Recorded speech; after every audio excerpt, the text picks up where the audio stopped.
Hey guys, it's Ash from Imagineyourgoddess. Today I'll be doing another deck profile. This is a response to one of the first requests we ever had on our channel, and it's for a Dragonic Overlord The End deck profile. So let's get started. As for my starter, of course it's Lizard Soldier Conroe. He's one of the best starters in the game. It lets you search for any grade 1 for a counterblast of 1, and essentially this could save you from a grade screw by writing a grade 0 over it, moving it to the back, and then searching for a grade 1.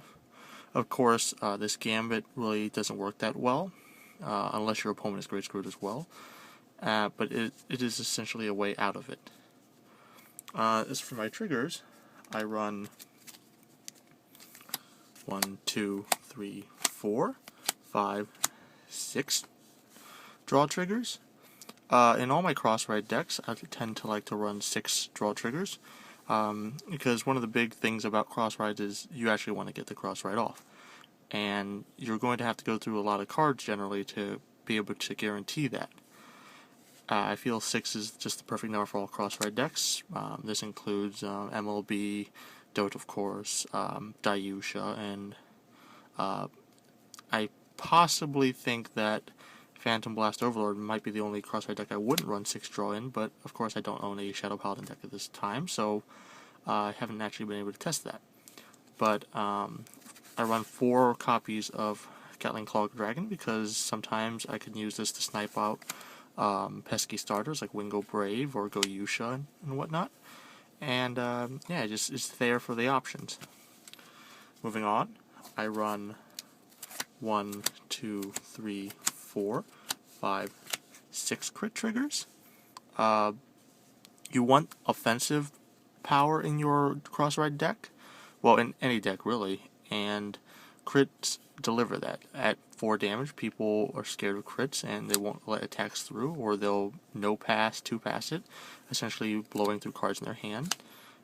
And you want to have the threat of being able to kill them at 4, sometimes 3 damage.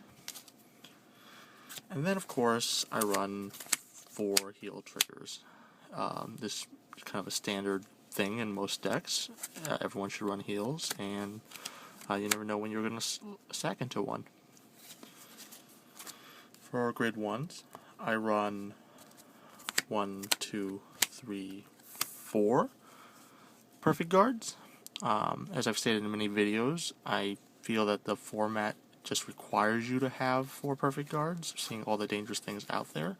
And in the deck with so many draw triggers, you're very likely to get one when you need it, and have the extra card to actually ditch for it as well. Then I run 1, 2, 3, 4 8K vanillas. This is a pretty good card. Lets you swing 18 on basically almost anything in this deck, grade 2 wise, except for like Tages. Behind a cross-rided DOTE, it swings for 21, and against 11K Vanguards, which are pretty much the common these days, it's a very good card. I run 1, 2 Kimnaras. Counterblast 1 goes into Soul, and it kills a grade 1. You can use this in an emergency to kill a pesky booster, those 10K boosters, and it's just generally a pretty good card. Behind cards like Burning Horn Dragon, it swings for 18K, and it swings for 16 behind Naoms. Then I run 1 Heat Nail Salamander. This is kind of a tech card. I might search this out with Conroe sometimes, but it's generally when it boosts an attack that hits the Vanguard, you can kill a grade 1, and this goes back into your deck. It's a recurring card, but generally it's any combination of this or Kimnara, but I tend to like more Kimnaras because I can use Kimnara when I need to get rid of something, whereas this is kind of situational, where I'd have to hit with something to really get it. I run 2 Flame of Hope Airmos. You want to get DOTE's ability off, and to really get that, highest chance of that, you need to be able to ditch cards to get the DOTE. I've had many games where I will hit with DOTE and I don't have a DOTE in hand, but after my Twin Drive, I will use this ability, get a DOTE, and then I'll be able to use his DOTE Persona Blast. So he's a really good card. It's pretty underrated, I think, but run 2 of those. Then I run 1 Flame of Promise Airmo. This is mainly for if I ever need DOTE to hit 23 for a few turns, or mostly like you have a DOTE on Vanguard and then you have a Dragonic Overlord on Rearguard. You put this behind the Dragonic Overlord, and that's going to swing for 21, 26 if you counterblast the Overlord, and that's before any triggers are applied. So it's a lot of pressure. For grade 2s, I run 1, 2, 3 Naoms. This is our 10k vanilla. It's very good in this deck. It's your preferred ride. You don't want to get bullied by not riding this. And yeah, it's a pretty good card. I run 1, 2, 3, 4 Burning Horn Dragons. These are 12k attackers with an Overlord on Vanguard. And they're very good in just in general. They will hit MOB without a booster. They will force out 10k guard on cross rides, and just very high offensive power with an 8k behind them. Their swings 20 on a 10k, so that's 15 guard. I run 2 Berserk Dragons. This is mainly here as kind of a tech. Sometimes I might use it to pop a Silent Tom or just something that I really want to get rid of, but generally I don't use the counterblast, but it's just there in case I need to. Then I run 2 Tages.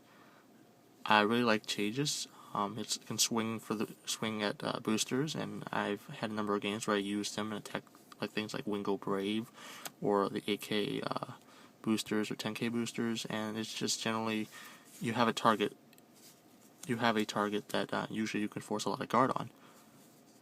But they're really good, and I feel like they're underrated as well. And then finally, for my grade 3s, of course, I run 1, 2, 3, 4 Dragonic Overlords. You want to get the Crossroad out, so you want to ride this. And he's also very good on the rear guards, 11k, and has an ability for Counterblast 3, plus 5k till end of turn, loses Twin Drive, and whenever it kills a rear guard, it can stand. Generally, you could use that at 5 Counterblast. Use this ability on your rear guard, and it would really force the opponent to decide what to guard. And of course, I run 4 Dragonic Overlord the Ends. This is quite possibly the most overpowered card in Vanguard, in my opinion, and I'm sure most people would agree with me. Whoever heard Counterblast 2 and Persona Blast, when it hits anything, you can stand it. Generally, you would want to hit rear guards that are like in the main Silent Tom and whatnot, and they will force a lot of guard, or they'll just take it and you'll get more cards in hand by twin driving. But the pressure of this card just generates a lot of pressure because the opponent never wants to hit, because after it hits, you're going to gain the +2 automatically, and that's not counting any triggers that would be there. And it's just generally, if you get this to hit, you're so far ahead in the game that your opponent can't really recover most of the time. I've written more about this deck in an article that I wrote like a month or two back on a site called Cardfight, cfvcardfan.com, and I'll post a link in the description. But I write articles there monthly for the competitive scene around here, and this was the first article I had written about. You can read more about this deck there. It's been doing very well at locals. Of course, it's DOTE, but I feel like it's also one of the more powerful variants of DOTE that can be done right now in the English format. Well, this has been Ash from Imagineyourgoddess. Please like, subscribe, comment, tell us what you want to see, and I'll see you guys next time.